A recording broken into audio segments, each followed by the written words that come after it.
Welcome to Stories from the Deep, where every word drifts darker, and some stories don't stay buried. My name is Eli Harper, and I've lived in Ash Grove long enough to know every curve of its roads. That was my job, after all surveying, mapping, double-checking, the quiet geometry of a town that rarely changed. At least, that's what I thought. I started keeping this record the week after New Year's. The council wanted new zoning data for the Eastern District, so I spent most of my days walking the perimeter with a laser rangefinder and an old paper map I trusted more than any app. The winter sun was thin. Everything looked washed out, but familiar. The bakery still faced Main Street. The post office still leaned slightly west. Ash Grove had a way of standing still, like an old photo that refused to fade. Then, one evening, I noticed the first inconsistency. I was heading home, past the community center, when the road sign at the corner of Birch and Maple caught my eye. For as long as I could remember, Birch Lane ran east toward the river. That night the sign read, Beach Lane. It wasn't vandalized. The letters were clean, bolted in, reflective under my headlamp. Even stranger, my GPS agreed. Beach Lane, established 8092. I stood there for a full minute, convincing myself it was a mistake in the database. Maybe a regional renaming the council hadn't told me about. The next morning, I checked the archives. No record of Birch Lane. Not in the paper maps, not in the old survey logs, not even in my own field notes. My handwriting clearly read Beach. The pen marks were the same, the ink identical to the rest of the page. I remember the moment I wrote Birch. I remember the scent of wet asphalt, the clatter of distant construction. Yet somehow the evidence insisted otherwise. I laughed it off at first. I told myself I was tired, but when I returned home that night, the street leading to my apartment had a new name too. Ash Grove isn't large.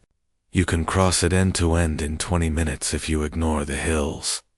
It's the sort of place where people leave their porch lights on and remember your birthday.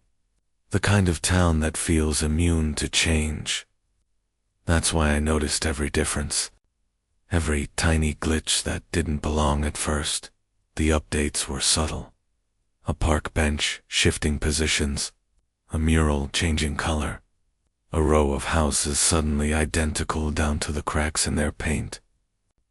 I mentioned it to a neighbor, old Mr. Denton, and he just stared at me blankly. "It's always been like that, Eli," he said. He even chuckled. "You're the map guy. You'd know." That line unsettled me more than I expected. Because I did know, and I knew he was wrong. By the third night, I started keeping an audio log. That's what you're hearing now. It wasn't paranoia then. It was professional instinct. When the world starts contradicting your measurements, you document everything. The first log is mostly mundane. Footsteps on gravel, notes about elevation changes. My voice steady and precise. You can hear the confidence in it. Listening back, now, it sounds like someone else, someone untouched by what was coming. That night, as the clock reached midnight, the hum began. It was faint at first, like distant power lines. Every light flickered once, synchronized across town. My phone buzzed, with a notification that disappeared before I could read it. Then the hum deepened, a resonant vibration that settled in my chest. The world paused just for a heartbeat and resumed. The silence afterward was absolute. When I stepped outside, the air smelled different. Ozone and dust. The streetlight nearest me flickered again. And for a split second, the houses across the road blurred, their edges soft as if rendered in half-resolution. Then they snapped back into clarity. I stood frozen, listening to the echo of that hum. Fading into the hills, morning erased my certainty. Everything looked ordinary. The hum felt like a dream. Except, when I checked my instruments, the town's coordinates had shifted by precisely 2 meters east. The entire grid? I remeasured 3 times. Same result. I reported it to the engineering office. They laughed. Maybe the satellites glitched. Maybe? Except the physical survey markers bolted steel rods in the earth had also moved. I tried to explain that to my boss, but he brushed it off. Harper, don't overthink it. New year, new data set. Happens all the time. He was right about one thing. It was a new data set. Ash Grove 1.0 had been replaced overnight by something that looked the same but wasn't. I started walking at night after that. There's a calm that comes with empty streets, the hum of distant transformers, the glow of windows where people live their unchanging lives. Except every night at midnight, something changed again. Slightly. Consistently. A telephone pole, taller. A mailbox, a different color. A house number skipped. Each adjustment too minor to prove, but too precise to ignore. I found comfort in writing it down. Lists of differences. Sketches of street corners. At first, they made sense a pattern of updates, like maintenance patches. But soon the notes began contradicting themselves. My own handwriting claimed changes I didn't remember observing. It was as if someone were editing the log in my sleep. I started printing copies and locking them in my desk. The next morning, they'd match the current version of town again, perfectly synced. On the 5th night, I met her, the woman by the bus stop. She was sitting under the flickering lamp at the end of Cedar Street, wearing a gray coat that looked older than the town itself. When I approached, she looked up slowly, as if she'd been waiting. "You're awake," she said. What do you mean?" "Most people sleep through it. Easier that way." Her eyes reflected the streetlight too bright, almost metallic. Before I could ask another question, the clock tower began to strike 12. She stood, turned toward the sound, and whispered something I couldn't catch. Then the hum returned, stronger than before. The pavement beneath my feet vibrated. The air rippled like heat. When it stopped, she was gone. The bus stop remained, but her footprints in the frost had vanished. That was the moment I stopped pretending. This was random. The updates weren't glitches. They were deliberate, scheduled, and someone or something was managing them. Every system has an administrator, and I think I've just been noticed. The next morning I opened the drawer where I'd locked the printed notes. Every page matched the town exactly, down to the spelling of the renamed streets. My margin comments were gone. In their place were small gray rectangles, faint outlines where the ink had been. Paper doesn't forget pressure. When I tilted the page toward the light, I could still see the indents of my handwriting, ghost lines that no longer carried ink. That's when I started a new journal, digital, encrypted, isolated from the network. I named the file patchnotes.txt.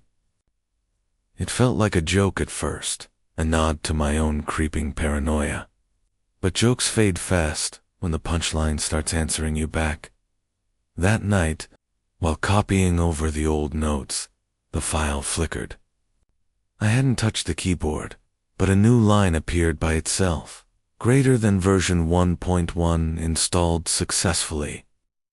I stared at it for a full minute, half expecting a prank notification, a system log, something rational, but my computer wasn't connected to anything.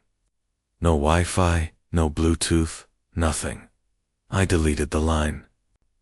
2 seconds later it reappeared along with a timestamp reading exactly midnight. I decided to test it. The next day I drove to the library, pulled out microfilm copies of the town's old newspapers. Most of them looked normal local events. Football scores. The usual small-town chatter until I reached the week before New Year's. Every front page for that week had the same headline: Ash Grove prepares for system maintenance. Each article was identical, down to the commas. It didn't mention power lines or utilities, just system maintenance. When I asked the librarian about it, she smiled politely. "You must mean the storm cleanup. Power outages, right?" "Sure," I said. She hesitated before handing me the reel back. "You shouldn't keep copies," she added softly. "The town doesn't like redundancy." I wanted to ask what she meant, but her expression had already smoothed into the usual blank courtesy. By the time I turned around again, she was shelving books that hadn't been there a moment earlier. That night, I left the recorder running on my desk while I slept. Around midnight there was the familiar hum litter, this time, layered with faint mechanical clicks. Then the sound of paper moving, a soft scrape like pages turning. In the morning, my patch notes file was open on the screen. A new paragraph had been added, written in my own style but words I would never use. The update proceeded without error. User compliant. Environment stable. I printed it and compared the fonts. Every letter matched my typing perfectly, even the rhythm of my usual misdays. The next few days blurred together. The more I tried to document the differences, the faster they multiplied. Streetlights realigned, fences straightened, shop windows changed their reflections.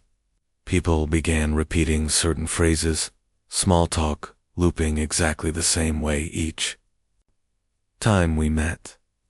I'd greet Mrs. Lyle outside her bakery and she'd respond, "Cold morning, isn't it?" Always those exact words, same intonation, same pause before smiling. If I broke the pattern, she'd blink, confused, then reset the conversation. I started wondering if I was the only one not scripted. Late Thursday evening I found a second folder on my computer. It wasn't there before. City fabric logs. Inside were hundreds of text files, each named with a date and a tag, like SYNC_success or error _patch _retry. The oldest dated back exactly 1 year. The newest was timestamped less than a minute ago. When I opened one, it was full of coordinates, building IDs, and short status messages. Most were mundane. Object number 332, geometry realigned. But halfway down the list I found something else. Entity number 001, memory retention detected. Flag for correction. I didn't know what that meant until I noticed the note at the bottom. Entity number 001 equals Harper. Eli, ***. I didn't move for a long time. My name stared back from the screen, flat and clinical, as if I were nothing more than a line. In a system log, when I finally managed to shut the laptop, the hum in the distance pulsed once almost like acknowledgement. The sound wasn't just in the air anymore. It was inside the walls, under the floorboards, traveling through the power lines that fed the town like veins. I decided to leave Ash Grove that morning. Packed a bag, locked the door, started the car. The GPS blinked awake with its usual calm voice. Proceed to the nearest route.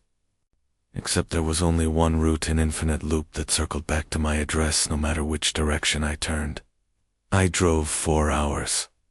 Trees, fences, distant hills, everything repeating like a stitched background. At first I thought it was a glitch in the navigation system, but then I noticed the odometer. It never climbed past 12 kilometers. The town limits weren't limits at all. There were boundaries in the truest sensages of a rendered world that refused to extend farther. By dusk, I was back on Main Street. The bakery lights glowed warm behind the glass. Mrs. Lyle waved from inside, Same smile, same words, cold. Evening, isn't it? I didn't answer. That night, I walked instead of sleeping. The streets were empty, not just quiet empty. No sound of insects, no hum of distant traffic. Even the air felt at it. As I turned the corner of Birchore Beach, or whatever name it carried that night, I saw the woman again. Same gray coat, same motionless posture. "You shouldn't have tried to leave," she said softly. "Who are you? Someone who remembers?" I stepped closer. Her eyes flickered like the old sodium lights, alternating between human and something coated fractured pixels and flesh. "You wrote the patch notes," she whispered. "That's why it notices you. You're not supposed to record the differences." Then, "What is this place?" Her smile was tired. "Maintenance loop. Data preservation. The world ended, Eli. You just didn't update." I stared at her, waiting for the punchline, the proof it was madness or dream. "What do you mean, ended?" She pointed at the dark horizon beyond the hills. "There's nothing past that line anymore. Just a shell running to keep the memory. Stable. Ash Grove's a backup. You meal leftovers from a corrupted archive." She turned to go, then hesitated. "When the next patch installs, you'll forget again. Everyone does. If you want to stay aware, you have to keep writing. The system can't erase what's still being written."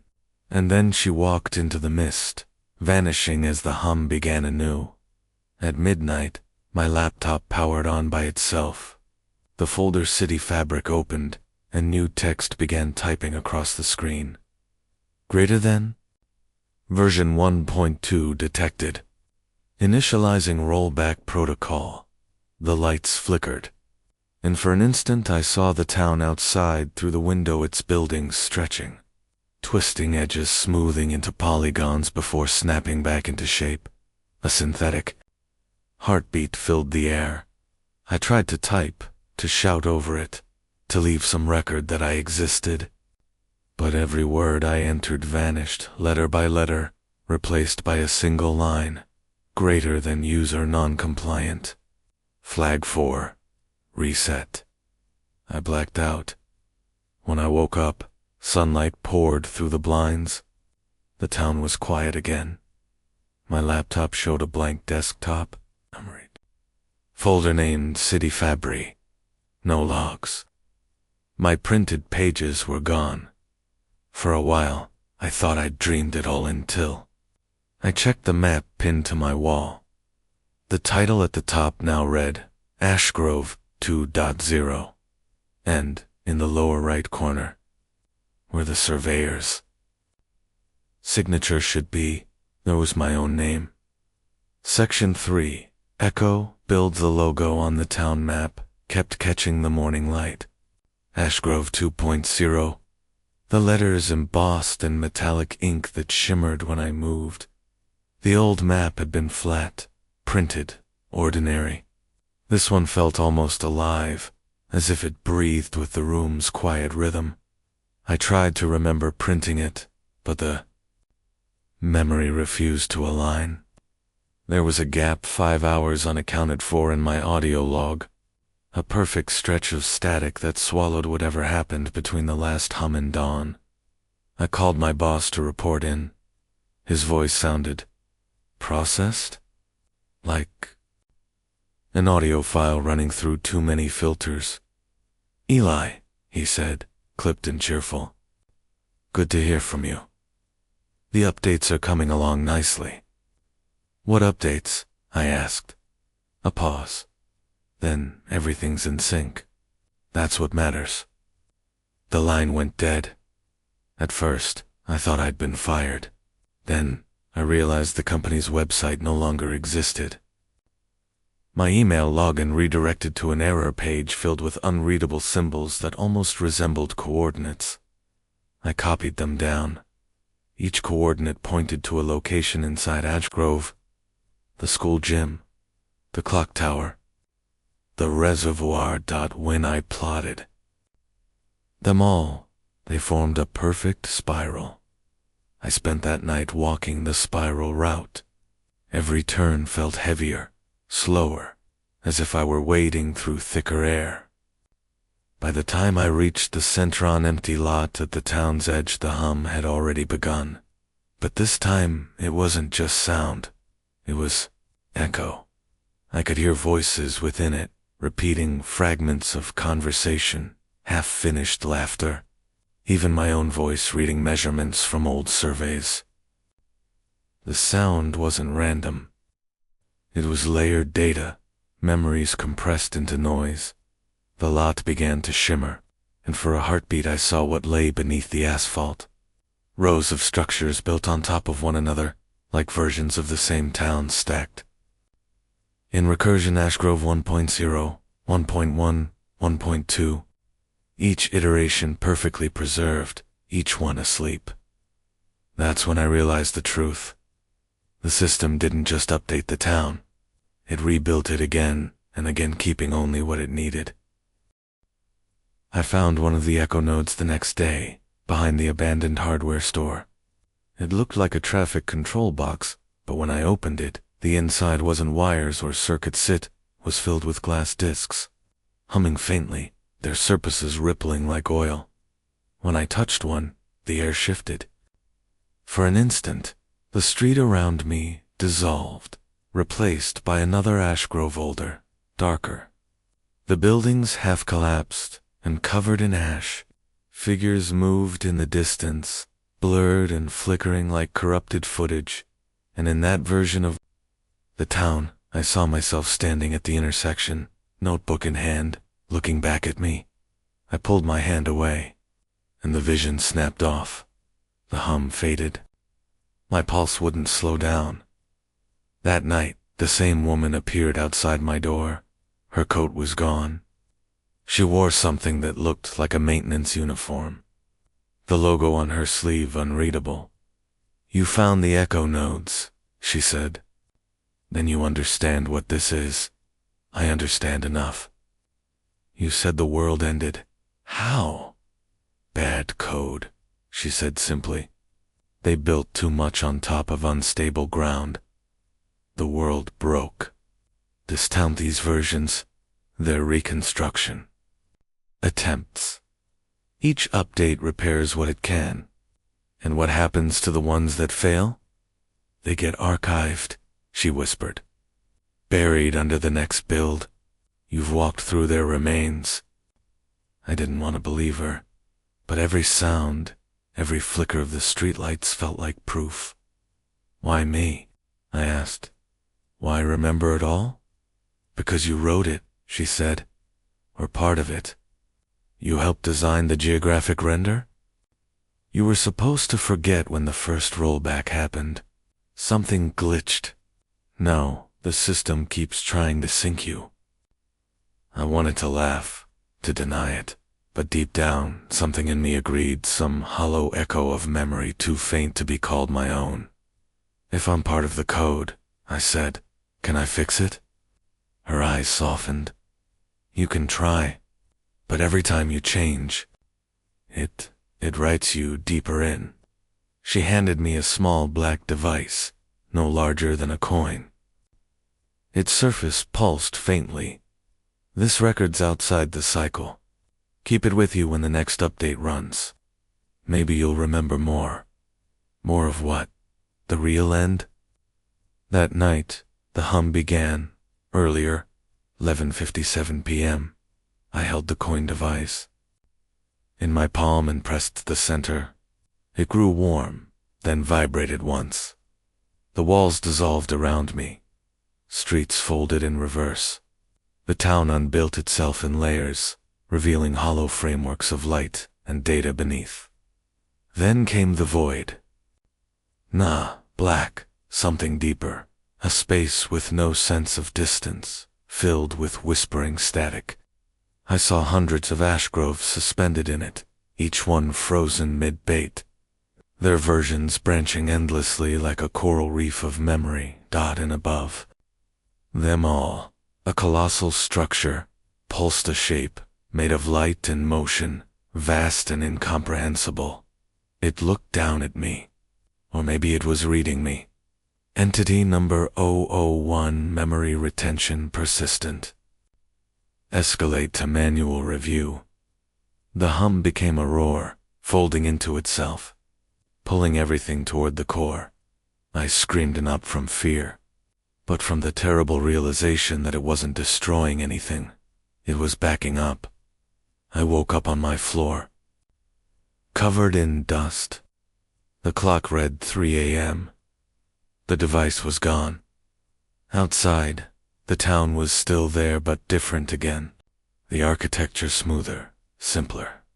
No birds, no wind, no moon. Just sterile perfection in the distance. The clock tower shone with a new digital face, scrolling text that repeated over and over. Echo, build, complete. Stability confirmed, and underneath. Smaller text appeared only once before fading. Welcome back, Eli. Version 3.0 initialized. When I woke the next morning, the sunlight was wrong. It came from the west instead of the east, cutting long, cold shadows across the floor. The air smelled sterile, like the inside of new electronics. Outside my window, Ash Grove gleamed with impossible clarity, every line sharp, every color slightly too vivid, every sound filtered clean. For the first time since this began, I couldn't hear the wind. The hum was gone. It should have been a relief. But the silence was heavier than the noise had ever been. I walked to Main Street. The bakery was open, the doorbell chiming softly as I stepped inside. Mrs. Lyle stood behind the counter, smiling, perfect as always. But this time, she didn't move. Her eyes tracked me, but her hands remained frozen mid-motion, holding up tray that never shifted. Cold morning, isn't it? She said. The words looped. Perfect timing, perfect pitch. Cold morning, isn't it? Then again, and again. I backed away. The door wouldn't open. The walls glitched faintly, lines of light running down them like cracks in a... The shore felt endless. Pale sand stretched in every direction, broken only by the dark line of the sea. I walked until my legs ached, listening to the tide pull at the fragments of the world behind me. The mist thickened, but it wasn't Foggit. Was data collapsing, the quiet dismantling of everything that had been? Each step left no footprint. I kept the coin in my hand. It no longer glowed, no longer vibrated. It was cold, inert, just metal now. The only proof that any of it had been real. When the sun finally rose, it didn't climb, it blinked on. A single flash of light, then static sky again. The system was gone. Or maybe it had restarted without me. I found a structure near the waterline. A small wooden building, untouched by the decay. Its sign had been worn down to the faint trace of words. Harper Surveying and Design. Inside. The walls were lined with maps, hundreds of them, stacked and pinned, each one a different version of Ashro. Some marked 1.0, others 2.0, 2.1, 3.0. Each map slightly different, rerouted, buildings rearranged, new colors filling in the blanks where the world had been patched together. At the center of the room sat a desk with a blank monitor and a keyboard. The screen flickered as I approached. System reboot in progress. I froze. No, I whispered. Not again. But the loading bar crawled forward, slow and steady, as if nothing I said mattered. I looked around the room for something. Anything to stop it, but there was only one item on the desk besides the computer. A small notebook. Its cover was plain black, unmarked, except for a faint indentation where a title might have been pressed into the surface. I opened it. Inside were the first words I'd ever written when this began. My name is Eli Harper. I've lived in Ash Grove long enough to know every curve of its roads. I flipped through the pages. They chronicled everything Birch Lane, the woman, the hum, the echo builds, the manual review. The final entry ended exactly where I now stood. A blank line waited beneath it. The coin in my palm grew warm. The monitor chimed. Greater than observer recognized. Reconstruction request. Accept decline. I stared at the words. If I declined, maybe everything would stay quiet and ending final and clean. If I accepted, maybe the world would wake again, a little different, a little more stable. Another version, another echo.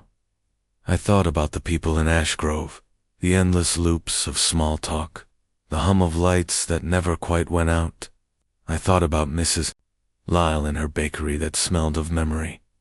I thought about the silence I'd found here, and how it already felt too empty. I placed the coin on the desk. It pulsed once, faintly, as if waiting for a heartbeat that wasn't there. Fine, I whispered. One more build. The screen brightened. Greater than reconstruction accepted. Initializing Ash Grove 4.0. The sound of waves began to fade. The world tilted, the air filled with the familiar low hum, the one I thought I'd silenced forever. For a moment, I almost smiled. The cycle was cruel, but at least it meant something still existed to repeat. When the light cleared, I was standing on Main Street again. The morning sun glowed warm on the bakery windows. The sign at the corner read Birch Lane. Mrs. Lyle looked up as I passed. She smiled. Cold morning, isn't it? I nodded. Yeah, I said softly. It is. I slipped my hand into my pocket and felt the coin there, heavy and silent. The clock tower in the distance struck noon, and somewhere far above, a voice whispered, faint as wind through wires, "Welcome to Ash Grove 4.0.